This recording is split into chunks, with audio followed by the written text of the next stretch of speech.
વિરોધ કરીને નહીં, જનતાનો મુદ્દો લઈને હું આજે પહેલી વખત વિધાનસભામાં આવ્યો છું.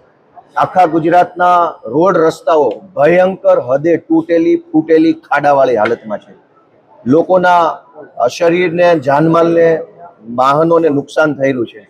લોકો ખૂબ દુઃખી છે, થાકી ગયા છે. તો જનતાના પ્રતિનિધિ તરીકે આજે મારા વિધાનસભા કાર્યકાળના પહેલા દિવસે હું ગુજરાતની જનતાનો મુદ્દો લઈને અહીંયા આવ્યો છું. એવી આશા રાખીએ કે વિકાસની વાતો કરનારા લોકોને રોડના ખાડા દેખાય, ખાડામાં પડેલા વાહનો, ખાડામાં પડતા માણસોની પીડા દેખાય, એવી અમે વિનંતી લઈને આવ્યા છે. વિશેષમાં આજે મારો પહેલો જ દિવસ છે. હું અત્યંત ઉત્સાહ, જિજ્ઞાસા અને થોડીક નર્વસનેસ સાથે આવી રહ્યો છું. જિજ્ઞાસા એ વાતની છે કે આ વિધાનસભા કેમ કામ કરે છે, સદસ્યો, વિધાનસભાને ચલાવનારા લોકો કેવી રીતે કામ કરે છે, નિયમો, બધું જાણવાની જિજ્ઞાસા છે. ઉત્સાહ એ વાતનો છે કે વિસાવદર, ભેંસાણ અને જુનાગઢ ગ્રામ્ય મત વિસ્તારના મતદારોએ મને આ મહાન ગૃહની અંદર બેસવાનો અધિકાર આપ્યો છે.